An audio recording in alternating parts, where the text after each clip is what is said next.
जय मसीह की भाइयों, जय मसीह के मेरे भाइयों और बहनों। आओ आज वचन के द्वारा हम देखेंगे कलीसिया के बारे में। कलीसिया क्या है, कलीसिया कहाँ है और कलीसिया कौन है। हम संसार में देखते हैं लोग मंदिरों में क्यों जाते हैं। वो मंदिर में इसलिए जाते हैं क्योंकि उनका परमेश्वर वहाँ पे है। परमेश्वर की उपस्थिति वहाँ पे है, ऐसे वो विश्वास करते हैं। तो आओ देखें बाइबल के द्वारा, वचनों के द्वारा कि परमेश्वर क्या कहता है। पुराने वाचे में हम देखते हैं कि जब इज़राइली लोग, परमेश्वर ने उनको मिस्र से बाहर लाया, लाल समंदर चीर के उनको निकाला उसके बीच से, और वो जंगल में थे। तो जंगल में जब वो थे परमेश्वर ने मूसा से कहा,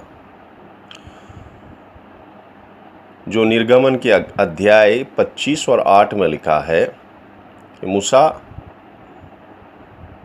मैं तुम्हारे बीच निवास करूंगा, इसलिए पवित्र स्थान बनाए, पवित्र स्थान बनाए, निवास स्थान बनाए मेरे लिए। और उसको कैसे बनाना है परमेश्वर ने मूसा को बताया, और मूसा ने ऐसे ही बनाया जैसे परमेश्वर ने कहा। और जब वो इज़राइली लोग जब कनान देश में आए, वो देश जो परमेश्वर ने अब्राहम को वादा किया था कि उसके संतान वहाँ पे रहेंगे, जो आज इज़राइल है। तो जब वो कनान देश में आए और बसे, और जब दाऊद राजा था इज़राइल में, तो दाऊद राजा ने कहा, हे प्रभु, मैं तेरे लिए मंदिर बनाता हूँ। क्योंकि निवास स्थान एक तंबू की तरह था। तो दाऊद ने कहा कि प्रभु, मैं महलों में रहता हूँ, तो कैसे मेरे प्रभु तंबू में रहेगा। तो मैं आपके लिए निवास स्थान बनाता हूँ। मगर इसके बारे में प्रभु क्या कहता है यशाया के अध्याय 67 और वचन 1 और 2 में,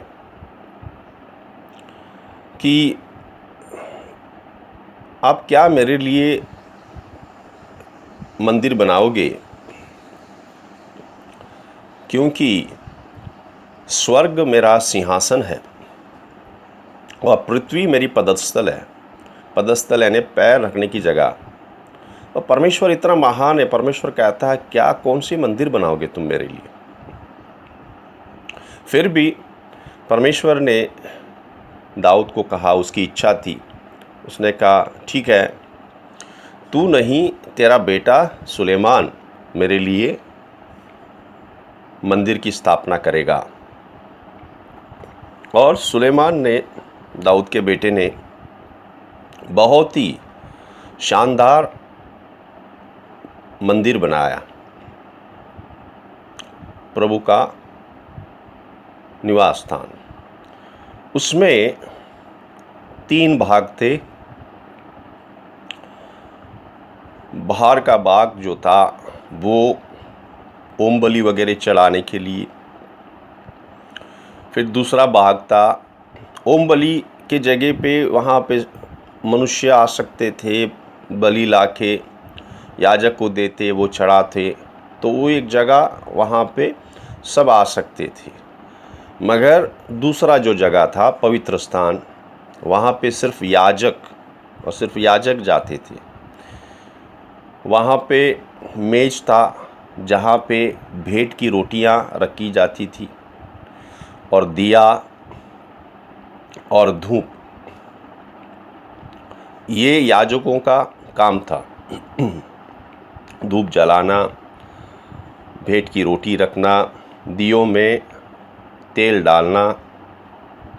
मगर इसके अलावा एक दूसरा स्थान था,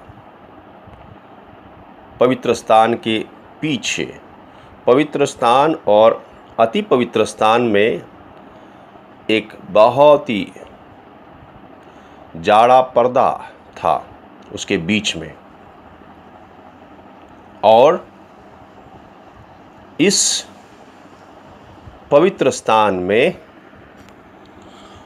और उस पर्दे के पीछे साक्षी पत्र का संदूक था, और उस संदूक के ऊपर 2 केरूब थे और उसके बीच परमेश्वर की उपस्थिति, परमेश्वर की महिमा थी।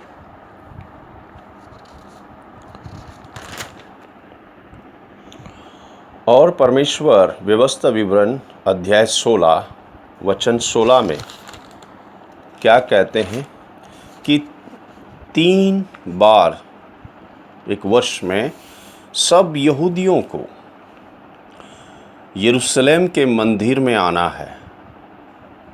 दूसरे मंदिर भी थे हर जगह पे, यहूदी लोग जाते थे। जैसे हम देखते प्रेरित की अध्यायों में कि पौलुस सबत के दिन मंदिर में जाते थे, उनसे वचन प्रचार करने के लिए, बताने के लिए कि यीशु मसीह कौन है, वचनों के द्वारा। तो हर जगह पे मंदिर थे, मगर क्यों प्रभु ने उनको कहा था कि यरूशलेम के मंदिर में ही आना है? क्योंकि मेरे भाइयों बहनों, दूसरे कोई मंदिर में परमेश्वर की उपस्थिति नहीं थी, सिर्फ यरूशलेम के मंदिर में ही उसकी उपस्थिति थी। तो आज ये मंदिर कहाँ है? क्या ये मंदिर कोई इमारत है जिसे हम चर्च कहते हैं आज? क्या चर्च ये एक इमारत है, कोई नाम है?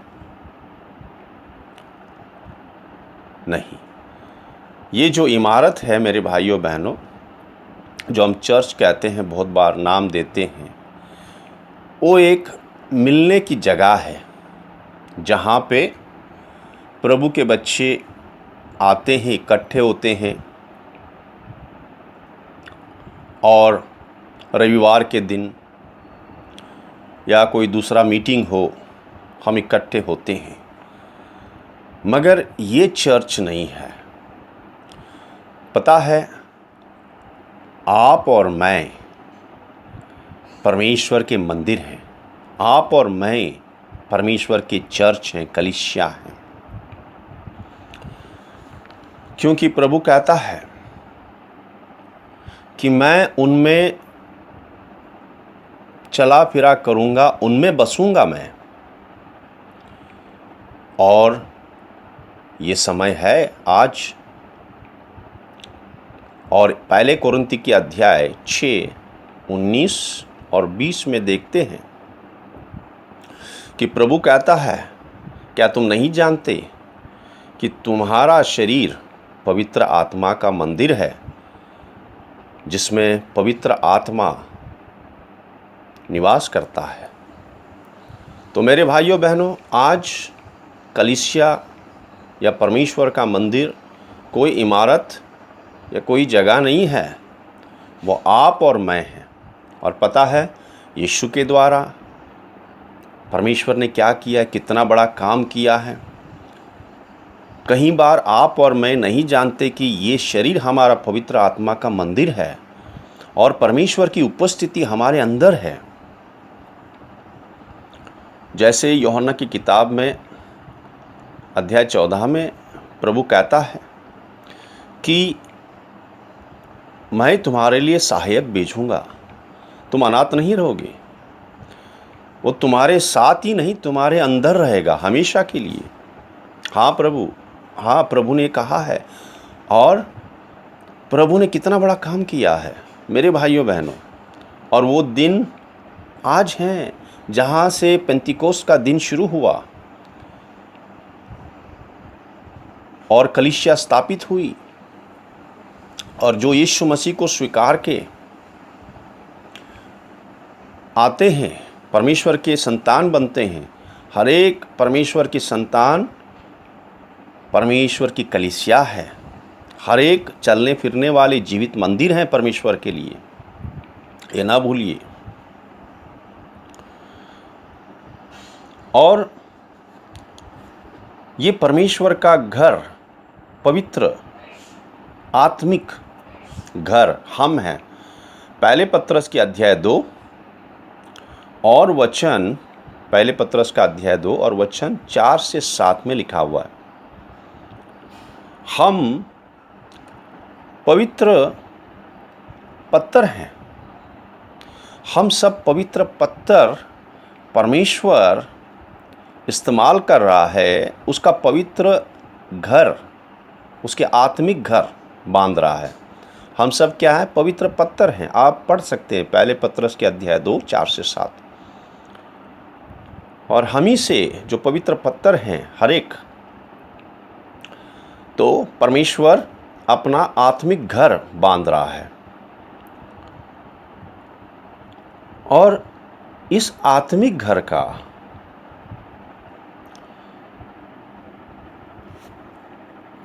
नींव क्या है? इस आत्मिक घर का नींव यीशु मसीह है। हाँ, इस आत्मिक घर का नींव क्या है? यीशु मसीह है। यीशु मसीह के ऊपर कलीसिया बंधी हुई है। जैसे मत्ती के अध्याय 16 और वचन 18 में लिखा है कि यीशु मसीह पतरस से कहता है कि हे पतरस, मैं अपनी कलीसिया बांधूंगा और अधोलोक के फाटक इससे प्रबल नहीं होंगे। तो यहाँ पे देखो क्या होता है, मत्ती के अध्याय 16-18 लेके बहुत सारे हमारे कैथलिक भाई लोग जो हैं इसको गलत रीति से लेते हैं कि यीशु मसीह कहता है यहाँ पे कि पतरस के ऊपर मैं कलीसिया बांधूंगा। नहीं, यहाँ पे पतरस यानी पेत्रोस का मतलब है छोटा पत्थर। परमेश्वर पतरस के ऊपर नहीं, मगर पतरस को कहता है कि हे पतरस, तुझे जो भविष्यवाणी प्रकाशित वाक्य जो आई है वो तेरे मांस लहू से नहीं है, मगर मेरे पिता के द्वारा तुझे ये प्रकाशित वाक्य मिला है कि मैं परमेश्वर का पुत्र हूँ। और इस परमेश्वर का पुत्र जो अनंत काल का चट्टान है, जो मैं हूँ, यीशु मसीह कहता है मुझ पे मैं कलीसिया बांधूंगा और अधोलोक के फाटक इस पे प्रबल नहीं होंगे। तो इस कलीसिया का नींव कौन है? यीशु मसीह है, हमारा उद्धारकर्ता, सर्वशक्तिमान परमेश्वर। और फिर यूहन्ना के अध्याय 4 में 35 से 38 प्रभु क्या कहता है कलीसिया के बारे में, कलीसिया को बढ़ाने के बारे में। वो कहता है, देखो अपने दासों को कि खेत पका हुआ है, खेत पका हुआ है और भरा हुआ है अनाज से, मगर मजदूर बहुत कम है। तो ये खेत क्या है? प्रभु कह रहा है ये खेत संसार है। और ये जो अनाज प्रभु कह रहा है ये आत्माएं हैं, और हम जो हैं, आप और मैं, प्रभु के दास हैं। और प्रभु पवित्र आत्मा के द्वारा हमारे द्वारा काम करता है। मेरे भाइयों बहनों, एक बोता है तो एक पानी डालता है, तो एक काटता है, तो एक बटोरता है, और दूसरा गोदाम में लाता है भर के। तो हम सब जो हैं परमेश्वर की कलीसिया में, हम प्रभु के साथ प्रभु के नौकर हैं, दास हैं। मालिक प्रभु यीशु मसीह है। याद रखिए, कलीसिया आप और मैं नहीं बांध सकते, हम उसके दास हैं, उसके नौकर हैं। प्रभु हमारे द्वारा बांधता है, मगर हम खुद नहीं बांध सकते, यीशु मसीह बांधता है। वो कलीसिया बांधने वाला है, और वो जो बांधता है, अधोलोक के फाटक उस पर प्रबल नहीं हो सकते। जैसे हम देखते हैं फिर पहले कोरिन्थी के अध्याय 3 और वचन 5 से 9, जैसे पौलुस कहता है कि मैंने पेरा, मैंने बोया, और अपोलोस ने पानी डाला, मगर उगाने वाला कौन है? आप और मैं नहीं। आप और मैं कतई उगा नहीं सकते, उगाने वाला परमेश्वर है। अगर आप और मैं बोए और पानी डाले और वो परमेश्वर न उगाए तो सब बेकार है। इसलिए हम सब प्रभु के साथ उसके नौकर हैं। भले प्रेरित हैं या नबी हैं, यानी भविष्यद्वक्ता, या सुसमाचार देने वाले, या पासवान है, या उपदेशक है। यही नहीं, ये तो 5 सेवकाई है, मगर हर एक प्रभु के बच्चे, विश्वासी, हम सब, पता है प्रभु क्या कहता है 2 कोरिन्थी के अध्याय 5 और 20 में? हम प्रभु के राजदूत हैं, स्वर्गीय राजदूत हैं। पता है राजदूत का मतलब क्या होता है? हर एक राजदूत अपना देश का मालूमात देता है दूसरे देशों को। अगर भारत का राजदूत है, कहीं पे भी वो है संसार में, तो भारत के बारे में बताता है कि भारत कैसा देश है, कितना बड़ा देश है, भारत में क्या क्या है। तो ऐसे ही हम जो स्वर्गीय राजदूत हैं, हम स्वर्ग राज के बारे में हमने बताना है, और यीशु मसीह कैसा है हमारे जीवन से बताना है। तो हम सब मिलके प्रभु के साथ काम करते हैं। प्रभु नई वाचा में हमारे द्वारा काम करता है। जैसे देखो, पुराने वाचे में इज़राइल 25 लाख की आबादी, एक बड़ी सभा थी, बहुत बड़ी सभा, और उसमें सिर्फ एक ही दास था प्रभु का, मूसा। उसके द्वारा प्रभु बोलते थे। मेरे भाइयों बहनों, आज ऐसा नहीं है। आज कलीसिया सभा नहीं है, और सिर्फ एक ही के द्वारा प्रभु बात नहीं करता है। प्रभु हर एक उसके बच्चों के द्वारा बात करेगा। ये हमें गलतफहमी नहीं होना है कि मुझे ही चुना है और परमेश्वर मेरे द्वारा ही चलाएगा। नहीं भाइयों बहनों, अगर आप ऐसा सोचते हैं तो गलतफहमी में। पवित्र आत्मा हर एक में है जो प्रभु यीशु मसीह को स्वीकारें, और पवित्र आत्मा हर एक से काम करता है, हर एक से वो बातें करता है। इसके लिए आज कलीसिया सभा नहीं है, ना ही कलीसिया क्लब है।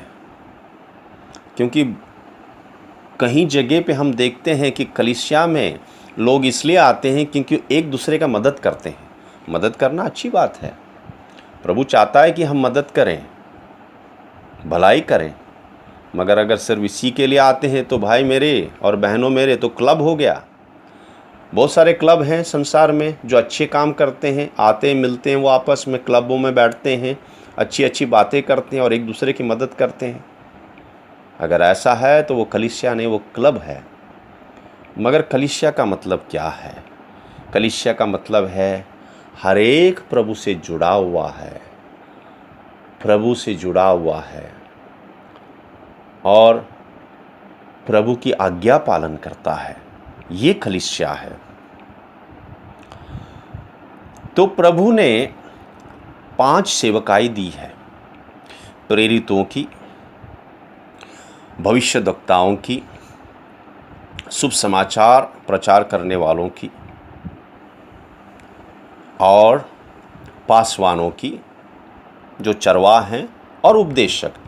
ये 5 सेवकाई परमेश्वर ने दी है। अफिसियों के अध्याय 4 और 11 से 13 में लिखा है ये 5 सेवकाई के बारे में। तो परमेश्वर ने सेवकाई किस लिए दी?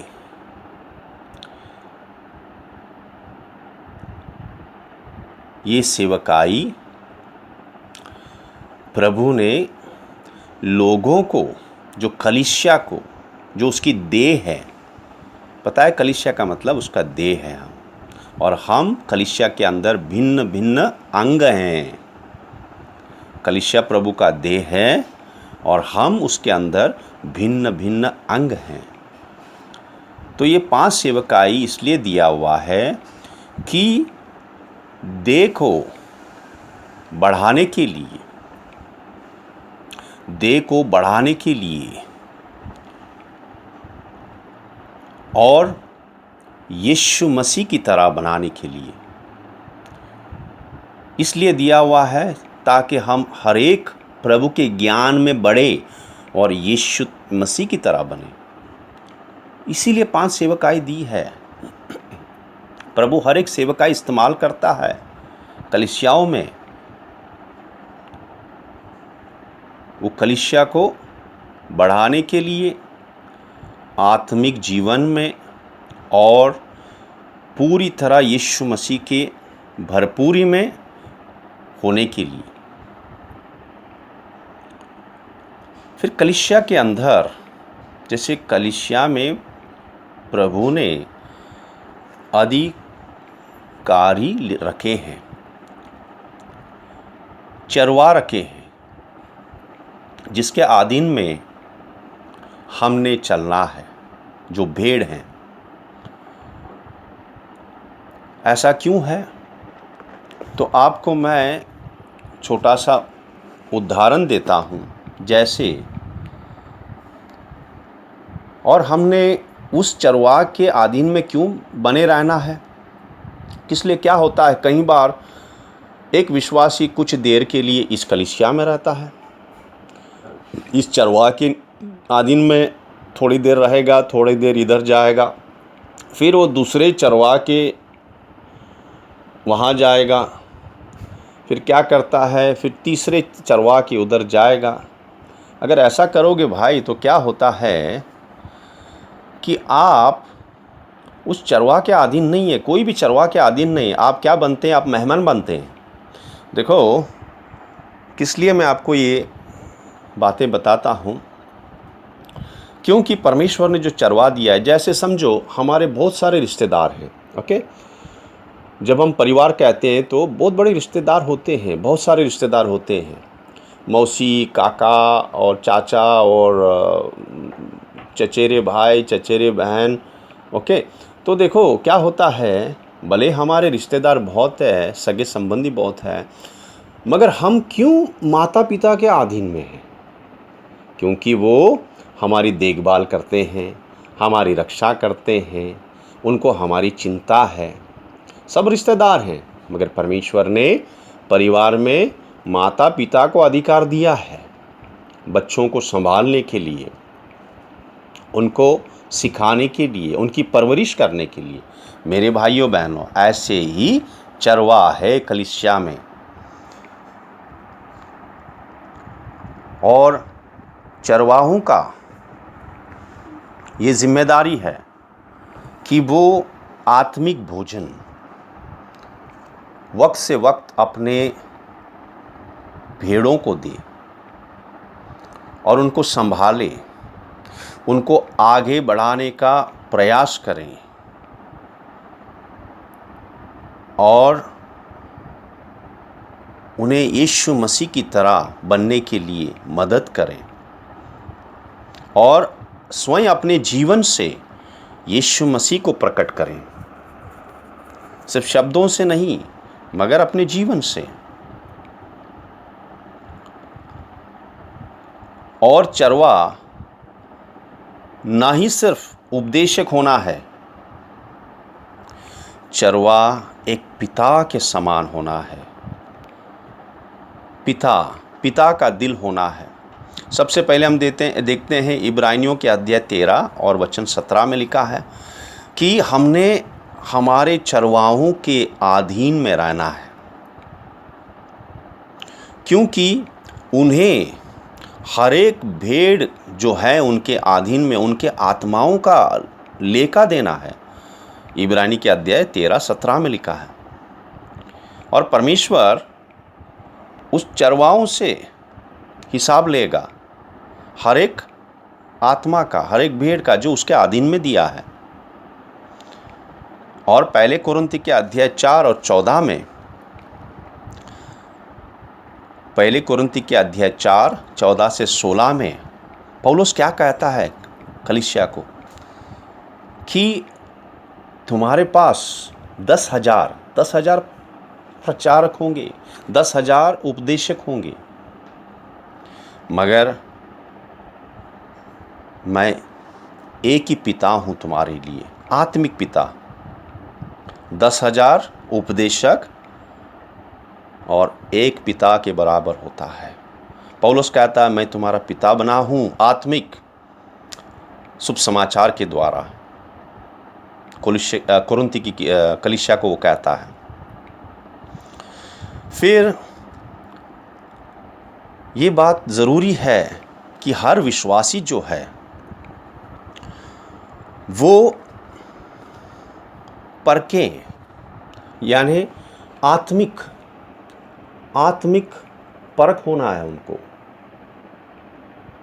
आत्मिक ज्ञान होना है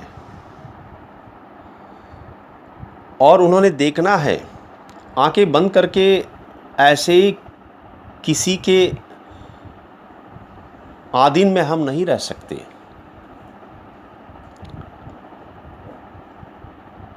देखो,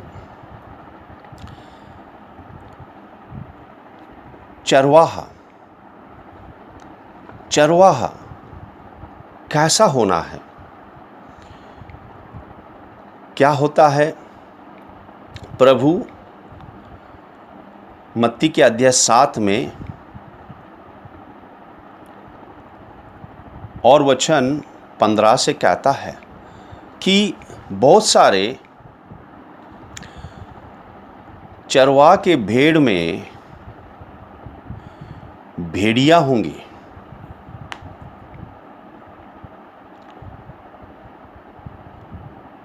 वो बाहर से तो चरवाहा दिखते हैं मगर अंदर से भेड़िया हैं। तो ये कैसे पहचान सकते हैं भेड़िया है या चरवाहा है? भेड़िया को क्या चाहिए भेड़ से? भेड़िया को भेड़ का गोश्त चाहिए और हर एक चीज़ चाहिए, उसको भेड़ की परवाह नहीं होती है। ऐसे ही जो भेड़िया हैं वो हमेशा देखेंगे कि उन्हें क्या मिलेगा, वो क्या पा सकते हैं कलीसिया से, वो क्या पा सकते हैं। वो सत्य को नहीं बताएंगे, जो भेड़िया है वो कलीसिया में सत्य को नहीं बताएंगे, वो सत्य का समझौता करेंगे। वो लोगों को जो उसके कानों को अच्छा लगता है वो बोलेंगे। किस लिए? कि उनको डर है कलीसिया छोटी हो जाएगी। अगर सत्य हम प्रकट करेंगे या सत्य बताएंगे जो प्रभु चाहता है। मगर जो सही चरवाह है उन्हें हर एक भेड़ की आत्मा की परवाह है। वो सत्य बताएगा, सत्य ही दिखाएगा उनको, और वो यीशु की तरह होगा हर एक चाल चलन में, प्यार, दया, कृपा, करुणा में। और वो भेड़ों की आत्मा की रक्षा करेगा। वो नहीं चाहेगा कि कोई भी भेड़ भटक जाए या संसार में चला जाए या नाश हो जाए। और वो कलीसिया में कतई ही गंदगी पसंद नहीं करेगा। अगर कोई पाप के रास्ते में चल रहा है, वो उन्हें ताड़ेगा, ताड़ेगा और सत्य का मार्ग बताएगा। वो चुप नहीं रहेगा, वो ताड़ेगा उन्हें और उन्हें सत्य का मार्ग बताएगा, क्योंकि वो नहीं चाहता कि कोई भी भेड़, कोई भी आत्मा नाश हो जाए। और जो सही चरवाह है वो पक्षपात नहीं करेगा। पक्षपात का मतलब क्या है? कि गरीब जो है कलीसिया में, जो गरीब है, जिसके पास धन दौलत नहीं है, वो आता है, अगर वो छोटी सी भी गलती करे तो उसको बहुत डांटेगा। मगर जो अमीर लोग आते हैं, जो धनवान हैं, कलीसिया में दोनों होते हैं, गरीब भी होते हैं, धनवान भी होते हैं। याकूब के अध्याय 2 में देखते हैं हम, और हमारी कलीसिया में भी देखते हैं, गरीब भी होते हैं, धनवान भी आते हैं। मगर जो धनवान के गुस्ताखी पे पर्दा डाले कलीसिया में और उसको डांटे ना, सिर्फ गरीबों को डांटता है, ये पक्षपात करता है। क्योंकि उसे चिंता है अगर मैं धनवानों को ताड़ूं तो कलीसिया छोड़ के चले जाएंगे, कलीसिया छोड़ के चले जाएंगे। इसीलिए वो नहीं डांटेंगे। मेरे भाई बहन, ये सही चरवाह नहीं है। ये भेड़ के भेष में भेड़िया है, क्योंकि उसे आत्मा की चिंता नहीं है। यूहन्ना के अध्याय 12 और 26 में प्रभु कहता है, मेरे दास मेरी तरह होंगे, उनका स्वभाव मेरे जैसा होगा। फिर हम देखते हैं कि कलीसिया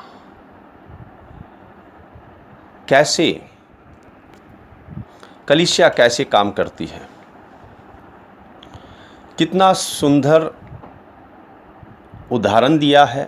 पहले कोरिन्थी के अध्याय 12 और वचन 12 से 27 पढ़िए। तो कलीसिया देह में अलग अलग अंग हैं और अंग कैसे काम करते हैं। शरीर की उन्नति के लिए, एकता के लिए। और मेरे भाइयों बहनों, कलीसिया में कोई भी अंग बेकार नहीं है, जैसे शरीर में कोई अंग बेकार नहीं है। कलीसिया में कोई भी विश्वासी बेकार नहीं है। शरीर में कोई अंग बेकार होता है क्या? नहीं।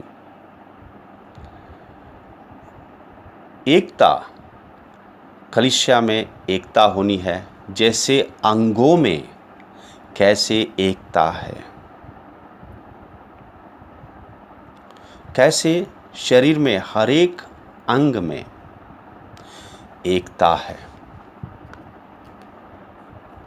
क्या एक अंग दूसरे अंग की बुराई करता है? क्या एक अंग दूसरे अंग का विरोध करता है? क्या एक अंग दूसरे अंग के बारे में जलन करता है? आप खुद अपने शरीर को देखिए मेरे भाइयों बहनों। अगर ऐसा होता तो देह का हो जाता कल्याण। अगर एक अंग दूसरे अंग का बुराई करता, मगर क्या देख रहे हैं हम, कलीसियाओं में ये हो रहा है। एक कलीसिया दूसरी कलीसिया की बुराई कर रहा है, एक कलीसिया का दास दूसरे कलीसिया के बारे में बात करता है, और एक कलीसिया दूसरे कलीसिया के बारे में जलन है, और एक कलीसिया बताती है दूसरे कलीसिया को मैं ही सब कुछ है, देखो हमारा कैसा है, हम कितने ऊंचे हैं। ये क्या है? आपको लगता है ये स्वर्गराज है? अगर ऐसा चलते हैं, पता है परमेश्वर का राज तो नहीं बांध रहे हैं, ये खुद का राज बांध रहे हैं। क्योंकि परमेश्वर ने कहा अगर एकता है तो वो कलीसिया है, प्यार है तो कलीसिया है, एक दूसरे को हम उठाते हैं तो वो कलीसिया है। क्योंकि देखो हम सबका पिता एक ही है, हम आपस में भाई बहन हैं। और जैसे हमने देखा कि कलीसिया कौन बांधता है? यीशु मसीह। और जलन क्यों आता है? देखो जलन कहाँ पे आता है? अगर आँख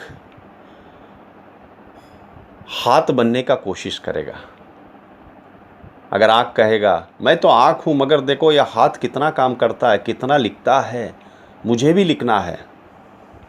क्या ऐसा हो सकता है? आँख हाथ का काम कर सकता है? अगर आँख हाथ का काम करने लगे तो देह का कल्याण हो गया समझो। क्या कोई भी अंग एक दूसरे का जलन करता है कि मैंने उसके जैसा बनना है, उसके जैसा करना है? नहीं नहीं। कलीसिया का अर्थ है हर एक को जो प्रभु ने दिया है वो करना है, तभी कलीसिया बढ़ेगी। एक उपदेशक शुभ समाचार का काम नहीं कर सकता। हाँ, जैसे एक से एक में वो प्रभु का वचन बता सकता है, मगर शुभ समाचार के लिए प्रभु ने सेवकाई किसी और को दी है, वो वहाँ पे सफल होगी। मगर जिसको उपदेशक का काम सौंपा है, अगर वो करेंगे तो वहाँ पे प्रभु उसको सफलता देगी, क्योंकि उसका काम है। जैसे आँख का काम देखना है, आँख का काम उठाना नहीं है, वो नहीं उठा पाएगा। और कहाँ पे झगड़ा और जलन आता है? जब हम दूसरे की सेवकाई करना चाहेंगे या दूसरे की तरह बनना चाहेंगे, यहाँ पे क्या होता है? या दूसरे का जो दान दिया है वो हम लेना चाहेंगे, यहाँ पे जलन, कड़वाहट और सब झगड़ा शुरू होता है। इसलिए प्रभु कहता है, जैसे पहले तिमोथी के अध्याय 6 में लिखा है, जो तुम्हारे पास है उसमें संतुष्ट रहो। संतुष्टता भक्ति सहित बड़ी कमाई है। ये सिर्फ पैसों के लिए नहीं, सब चीज़ों के लिए है। तो जो प्रभु ने हमें दिया है और हमें कहा है कि तुम ये करो, अगर वो हम करेंगे तो प्रभु कितना आशीष देगा, कितना बढ़ाएगा। फिर जलन नहीं आएगी, फिर कड़वाहट नहीं आएगी, क्योंकि वो जान लेगा कि प्रभु ने मुझे ये दिया है। प्रभु ने मुझे ये दान दिया, मैं इस्तेमाल कर रहा हूँ उसके राज के लिए, मेरा नहीं है, ना ही सेवकाई मेरी है, वो प्रभु ने दिया है और प्रभु के राज्य के लिए इस्तेमाल करना है। याद रखिए मेरे भाइयों बहनों, अगर आंख हाथ बनना चाहेगा तो कभी नहीं बन सकता। क्या होगा? वो अगर आंख बंद कर लेगा, कहेगा नहीं मैं हाथ हूं, जो उसको काम दिया वो भी नहीं कर पाएगा।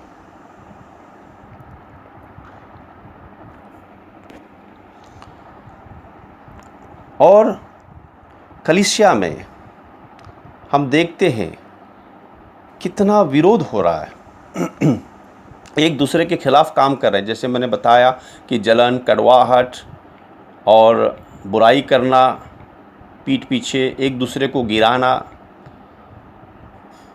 ये परमेश्वर का राज्य नहीं है। अगर हम ऐसा करते हैं तो मैं आपको एक दृश्य बताता हूँ। जैसे फुटबॉल तो आप जानते होंगे, फुटबॉल जब खेलते हैं तो एक पक्ष क्या करता है, जय पाने के लिए दूसरे गोल पोस्ट में वो गोल करते जाता है जीतने के लिए विरोधी पक्ष में वो गोल करता है। मगर पता है कलीसिया में क्या हो रहा है? बहुत सारे वक्त वे अपने ही गोल पोस्ट में वो बॉल मार रहे हैं जहाँ पे उनको संसार से लड़ना है, जहाँ पे उनको दुष्ट से लड़ना है, वो क्या करते हैं? कलीसिया के अंदर ही लड़ते हैं और आपस में लड़ते हैं और खुद के गोल पोस्ट में गोल मारते जाते हैं विरोध में। ऐसा ही होता है। मैं प्रभु ने हमें इसके लिए नहीं बुलाया मेरे भाइयों बहनों, इसलिए आज कलीसिया क्या है उसके बारे में हम देख रहे हैं। फिर क्या होता है कलीसिया में? कई बार अगर एक कलीसिया में कुछ कठिनाई है या कुछ संकट आता है तो हमने उस पे आनंद नहीं मनाना है। अच्छा हो गया, वे ऐसे चल रहे थे, अच्छा हो गया, उसको अच्छा ऐसा हुआ तो अच्छा है। नहीं मेरे भाइयों बहनों, हम कौन से अच्छे हैं? हम दूसरों के आंखों में तिनका क्यों देखते हैं जब हमारे आंखों में लकड़ा है? हालांकि देखो, अपने शरीर में देखो, अगर पैर में मोच आती है तो सारे बदन में दर्द होता है कि नहीं होता है? अगर पैर में मोच आ गई, मार लग गया, तो सारे बदन में दर्द होता है, क्योंकि एक अंग को मार लगने से सारे अंग में दर्द होता है। ऐसे ही होना है मेरे भाइयों बहनों। और फिर क्या करता है? हाथ कहता है बहुत अच्छा है, तुझे दर्द, ठोकर लगी, तुझे मार मिला। ऐसा करता है हाथ कि तुरंत उसे मरहम लगा के पट्टी बांध देता है। तो हमने क्या करना है? जब कोई संकट में है उस पर हंसना है, कोई गिरा तो उसकी निंदा करना है या उसके लिए प्रार्थना करना है और मदद करना है। फिर हम देखते हैं कि बहुत सारे अंग शरीर में छुपे हैं, वो दिखते नहीं हैं। जैसे कि हृदय, दिल, जैसे कि दिल है, कलेजा है, फेफड़े हैं, ये दिखते नहीं हैं। मगर क्या होता है? ये काम करते हैं, इसीलिए तो शरीर जिंदा है। तो ऐसे ही देखो, अगर हम किसी के शख्सियत को देखते हैं कि कितना अच्छा है, बाहर से कितना सुंदर दिखता है, क्या रूप है, क्या बॉडी है उसकी, मगर इस बॉडी को ज़िंदा रखना और चलाने वाला जो अंदर से अंग छुपे हैं, ये गुप्त से काम करते हैं, जो महत्वपूर्ण है। जैसे फेफड़े, कलेजे और दिल अगर ये काम बंद कर दें तो सुंदरता कहाँ गई, मिट्टी हो गई। ऐसे मेरे भाइयों बहनों बहुत सारे अंग कलीसिया में छुपे हैं। जैसे कलीसिया में बहुत सारे हैं जो धीरज देते हैं प्रभु के वचनों के द्वारा, वो महान है। और फिर प्रार्थना करने वाले, वो दिखते नहीं हैं,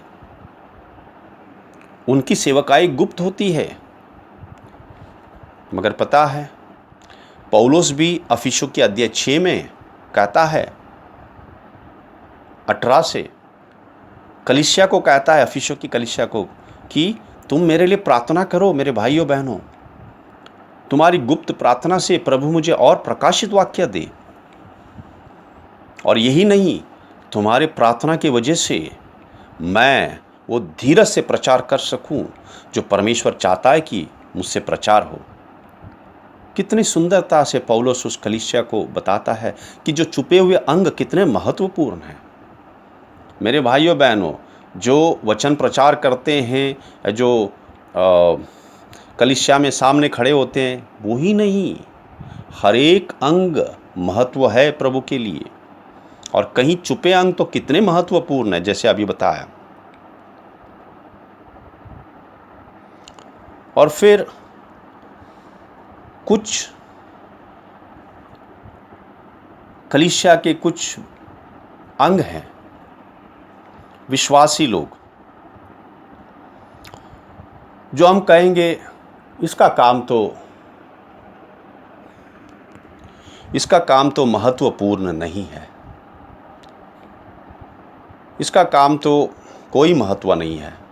नहीं मेरे भाई, कई बार कलीसिया में जब मीटिंग होती है या कलीसिया में रविवार का सर्विस होता है,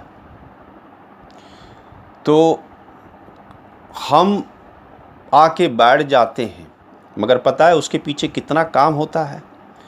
जो लाइट लगाते हैं, जो कुर्सियाँ लगाते हैं, जो जगह को स्वच्छ करते हैं, कोई साउंड सिस्टम लगाता है, कोई वायरिंग करता है। आपको पता है इसके बगैर वो मीटिंग नहीं हो पाती। तो कोई भी ऐसा नहीं कि महत्वपूर्ण नहीं है, हर एक महत्वपूर्ण है। जो सेवा करता है, जो प्रभु में है, हर एक अंग देह में महत्वपूर्ण है, हर एक अंग काम करता है। जैसे यीशु के साथ कई महिलाएं थी जो उनकी सेवा करती थी, उनके दासों की। जैसे हम देखते हैं शुभ समाचारों में, मैरी मगदलेन, बहन सुसैन, मार्ता और मरियम कहीं प्रभु की सेवा करते थे। तो कितना महत्व है। और फिर मेरे भाइयों बहनों, कई बार क्या होता है कलीसिया में, विश्वासियों में ज़रा बॉसगिरी होती है। ओ मैं तो इतने साल से हूँ, और ये बहन जो आज आई है, आज विश्वासी बन के आई है, ओ मैंने तो हुकूमत चलाना है उस पर, मेरी बातें सुनना है। मेरे भाइयों बहनों, कलीसिया में सीनियरिटी नहीं है, कलीसिया में सीनियर और जूनियर नहीं है मेरे भाई। हाँ, क्योंकि प्रभु एक दृष्टांतर में कहता है कि द्राक्षा का मालिक ने कामगार जो नौकर ले आए, सुबह से शाम तक जो भी खड़े थे नाके पे, उनको लेके आया काम के लिए। और जब उन्हें तनख्वाह देने की बात आई तो पता है सबसे पहले किसको बुलाया? जो आखिर में आए थे उनको पहले बुलाया। जो पहले आए थे सुबह से, वो तो कुड़कुड़ रहे थे, कह रहे थे हम तो सुबह आए हैं, हम तो इतना काम किए। भाई मेरे, अगर प्रभु आपको नहीं बुलाता, नहीं लेके आता, कहाँ काम करते आप? प्रभु ने वादा किया था कि मैं तुम्हें दूंगा इतना। अगर नहीं ले आते तो नुक्कड़ पे खड़े रहते। तो कौन सी बड़ाई है? हमने तो धन्यवाद करना है कि हे प्रभु, धन्यवाद करता हूँ कि आपने मौका दिया है मुझे आपके बाग में काम करने के लिए। तो क्या होता है, जिनको आखिर में बुलाया गया था उनको पहले बुलाता है प्रभु और उनकी मजदूरी देता है। इसमें क्या सीख मिलती है हमें? प्रभु कहता है कहीं जो पहले हैं वो आखिर में हो जाएंगे और कहीं जो आखिर में हैं वो पहले हो जाएंगे। देखो उस दिन कितनी आश्चर्य हो जाएगा हमें। जो हम सोचते थे कितने बड़े बड़े हैं वो हो सकता है आखिर में चले जाएं, और उस दिन हम देखेंगे जो हम सोचते थे कुछ भी नहीं है वो कितने पहले हो जाएंगे। हमने अपने बुद्धि से और अपने ज्ञान से नहीं चलना है मेरे भाइयों बहनों। कलीसिया में सीनियरिटी और जूनियरिटी नहीं है। पता है प्रभु ने क्या उदाहरण दिया? प्रभु हमारे लिए सेवक बने। प्रभु कहता है जिनको बड़ा बनना है, जिनको बड़ा बनना है स्वर्ग राज में, वो सबके दास होने हैं। और जिसे पहले होना है स्वर्ग राज में वो सबका गुलाम हो जाए। ये प्रभु ने सिर्फ कह के नहीं बताया, उसने किया। प्रभु हम सब के लिए दास बने, सेवकाई की, गांव गांव में जाके प्रचार किया, लोगों की मदद की, एक सेवक बना। और पता है प्रभु ने क्रूस पे जाने से पहले अपने दासों का पैर धोया। पैर धोना उस ज़माने में गुलाम का काम था, क्योंकि पैर गंदे होके आते थे। मिट्टी का रास्ता रहता था, उस मिट्टी पे ऊंट चलते थे, घोड़े चलते थे, गधे चलते थे, सब गंदगी होती थी और उस गंदगी में पैर भी जाता था। तो वो काम सिर्फ गुलामों का था, पैर धोने का। पता है ये गुलाम का काम भी प्रभु ने किया, अपने दासों के पैर धोए। तो मेरे भाइयों बहनों, कदाचित कलीसिया में सीनियरिटी और जूनियरिटी नहीं है। हाँ, प्रभु ने चरवाओं को रखा है, मगर वो चरवा सबके दास होने, सबका बॉस नहीं होना है, जैसे हमारे यीशु मसीह थे। और फिर हम देखते हैं इस देह का सर कौन है? मस्तक, जिसको मस्तक कहते हैं। अफिसियों के अध्याय 4 और वचन 15 में, और फिर अफिसियों के अध्याय 5 और वचन 23 में, और कुलुस्यों के अध्याय 1 और वचन 18 में। यहाँ पे प्रभु हमारा मस्तक है।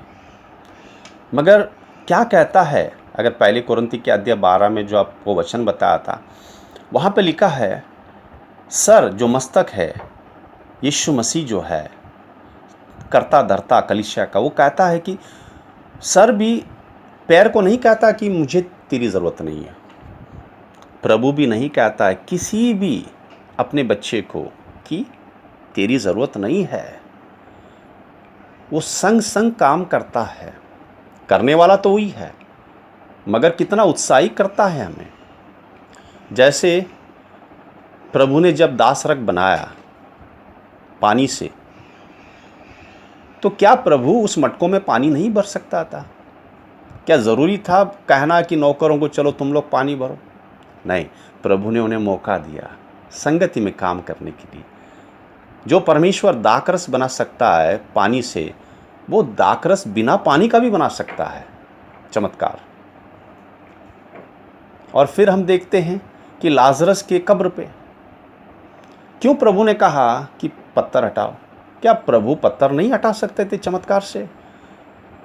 जो इतनी बड़ी चमत्कार की प्रभु ने 4 दिन का सड़ा हुआ मुर्दा जो लाजरस है उसको बाहर बुलाया, क्या प्रभु उस कब्र से पत्थर नहीं हटा सकता था?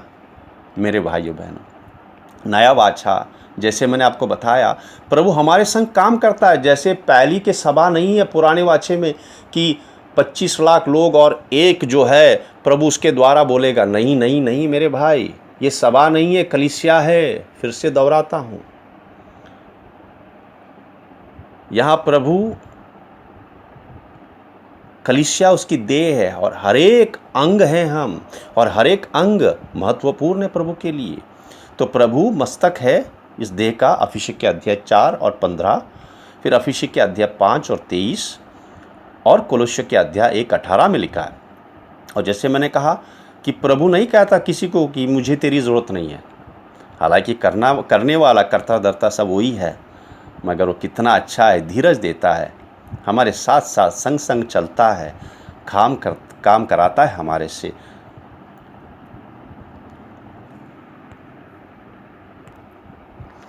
और मस्तक से हर एक अंग जुड़ा हुआ है मेरे भाइयों बहनों।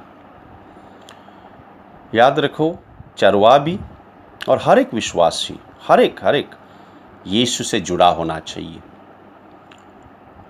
चरवाहा भी भेड़ों को अपनी ओर नहीं खींचना है, यीशु की ओर दिखाना है, जैसे वो स्वयं यीशु की ओर है। क्योंकि हर एक अंग सर से जुड़ा हुआ है और सर से आज्ञा आती है। हाँ, अधिकारी के अधीन में रहना जरूरी है।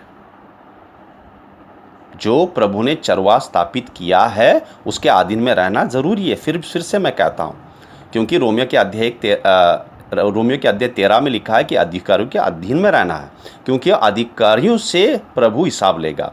मगर अधिकारी चरवाहा जो है वो अपनी ओर नहीं खींचना है भेड़ों को, उनकी रक्षा करना है, उनको आत्मिक भोजन देना है, जैसे प्रभु देता है उनको वैसे बांटना है। मगर सबका मन यीशु मसीह की ओर लेके आना है, क्योंकि वही हमारा महाचरवाहा है। जैसे महायाजक होता था, प्रभु हमारा महायाजक है मल्कीजेडेक, वैसे महाचरवाहा है वो। जैसे कोलोसी के अध्याय 2:19 में लिखा है, वो हमारा सर है, और सर जो सारा देह जो है, सारा देह का जो अंग है वो सर से जुड़ा हुआ है, और सर के द्वारा वो चलता है। सही है कि नहीं मेरे भाई? हमारे सारे शरीर को कौन चलाता है? मस्तक चलाता है। हमारे शरीर को मस्तक चलाता है, और वो मस्तक प्रभु यीशु है कलीसिया का। तो कलीसिया को चलाने वाला प्रभु यीशु मसीह है। उसकी इच्छा के अनुसार हर एक अंग, जो भी अंग हैं, जो भी काम दिए हुए यीशु मसीह के द्वारा उसकी इच्छा के अनुसार होना है। और वो महाचरवाहा है, जैसे पहले पत्रस के अध्याय 5 और वचन 4 में लिखा है। अब क्या होता है, अगर हम प्रभु यीशु की इच्छा नहीं मानते हैं, आज्ञा पालन नहीं करते हैं, और जो हमें काम सौंपा हुआ है हम नहीं करते, तो क्या होता है? वे ऐसा होता है कि भले वो अंग शरीर में है, मगर वो अंग लकवा मारा हुआ अंग है। वो लकवा मारा हुआ अंग शरीर से सब कुछ लेता है, जीवित तो है मगर बेकार है।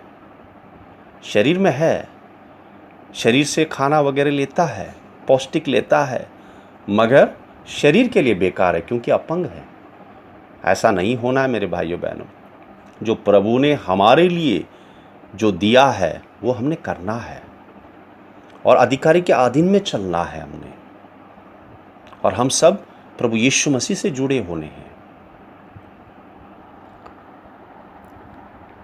फिर कुछ जो हैं कलीसिया में प्रभु के विरोध में चलते हैं, ना ही सिर्फ आज्ञा पालन नहीं करते, मगर विरोध में चलते हैं। विरोध में चलने वाले कैसे हैं पता है? जैसे अगर शरीर में कोई अंग विरोध करता है, पता है विरोध करने वाला अंग को क्या बोलते हैं? कैंसर कहते हैं, क्योंकि वो शरीर के लिए हानिकारक होता है। तो डॉक्टर क्या करता है, उसको जल्द से जल्द निकाल के बाहर फेंक देता है।